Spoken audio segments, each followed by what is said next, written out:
Liquor స్కామ్లో arrest అయినటువంటి కవిత, అలాగే కేజ్రీవాల్ కావచ్చు, తర్వాత ఇంతకుముందు మనోజ్ సిసోడియా, ఇట్లాంటి చాలామంది నేతలు ఉన్నారు. అందులో కవిత ఎన్నోసార్లు కూడా బెయిల్ పిటిషన్ పెట్టుకుంది. అయినప్పటికీ కవితకి ఇప్పటివరకు బెయిల్కి సంబంధించి ఎటువంటి ఊరట అయితే లభించలేదు. సో కేజ్రీవాల్ కూడా బెయిల్కి అప్లై చేసుకోవడం అనేది జరిగింది. సో రెండుసార్లు గతంలో ఎలక్షన్స్ ఉన్నందువల్ల ప్రచారం కోసం అని చెప్పేసి బెయిల్ పిటిషన్ వేసుకున్నారు. ఆమ్ ఆద్మీ పార్టీ అధ్యక్షుడిగా, తర్వాత ఢిల్లీ సీఎంగా అతనికి బెయిల్ ఇవ్వడం అనేది జరిగింది. కొన్ని షరతులతో కూడిన బెయిల్ ఇవ్వడం అనేది జరిగింది.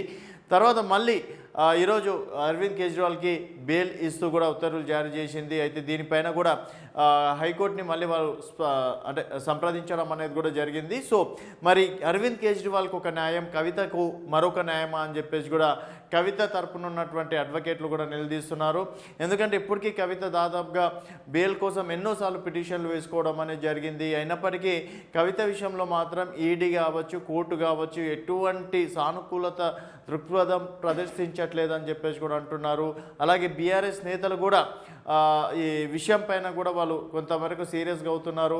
ఒకరికి ఒక న్యాయం, మరొకరికి ఇంకో న్యాయం. బెయిల్ ఇవ్వడం వల్ల సాక్ష్యాలు ఏం తారుమారు కావు. ఇప్పుడు అరవింద్ కేజ్రీవాల్కి బెయిల్ ఇస్తున్నారు, అది కూడా 1,00,000 పూచికతోటి. తర్వాత కొన్ని షరతులు కూడా విధించడం అనేది జరుగుతుంది. విదేశాలకు వెళ్ళడం కావచ్చు, తర్వాత పర్మిషన్ లేకుండా ఇతర పనుల విషయంలో కూడా కొన్ని షరతులతో కూడిన బెయిల్ ఇవ్వడం అనేది జరిగింది. మరి కవిత విషయంలో ఎందుకు ఈ విధంగా చేస్తున్నారు, కవితకి ఎప్పుడు బెయిల్ వస్తుందని చెప్పేసి కూడా ఇటు బీఆర్ఎస్ నేతలు కావచ్చు, తర్వాత కవిత తరపున అడ్వకేట్లు కూడా ప్రశ్నిస్తున్నారు. మరి ఇప్పట్లో కవితకి బెయిల్ వచ్చే అవకాశం ఏమన్నా ఉన్నదా అంటే ఇప్పుడున్న పరిస్థితుల్లో మాత్రం కవితకి బెయిల్ వచ్చే ఆస్కారం లేదని చెప్పేసి కూడా అంటున్నారు న్యాయ నిపుణులు. ఎందుకంటే కవిత ఇక్కడ మెయిన్ సూత్రధారిగా ఉంది. సో కవిత చుట్టూ ఇక్కడ ఈ కుంభకోణం, లిక్కర్ కుంభకోణం అంతా జరిగింది. ప్రతి విషయంలో కూడా కవిత ఇన్వాల్వ్మెంట్ ఉంది. కాబట్టే మళ్ళీ కవితకు కనుక బెయిల్ ఇస్తే డెఫినెట్గా సాక్ష్యాలు తారుమారయ్యే అవకాశం ఉంటుంది. కాబట్టి కవితని ఇక్కడ కీ రోల్గా ఉంచామని చెప్పేసి కూడా ఈడీకి సంబంధించిన ఆఫీసర్లు చెప్తున్న మాట. మరి కేజ్రీవాల్ని బయటికి పంపిస్తే సాక్ష్యాలు తారుమారు అవ్వవా అని చెప్పేసి కూడా ఎదురుగా వస్తున్న ప్రశ్నలు.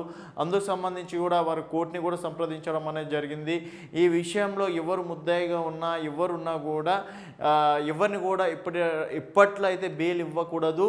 సో డెఫినెట్గా నిందితులుగా లేకపోతే అభియోగాలు చేశారని సాక్ష్యాధారాలు కరెక్ట్ ఉన్న సమయంలో ఈ విధంగా బెయిల్ ఇస్తే మాత్రం డెఫినెట్గా సాక్ష్యాలు తారుమారు అవుతాయి అని చెప్పేసి కూడా అంటున్నారు. మరి కవితకి బెయిల్ ఎప్పుడు ఇస్తారనేది వేచి చూడాల్సిన విషయం. సో కొంతమంది అయితే ఇటు అరవింద్ కేజ్రీవాల్కి ఒక న్యాయం, కవితకు ఒక న్యాయమా అని చెప్పేసి కూడా ప్రశ్నలు వస్తున్నాయి.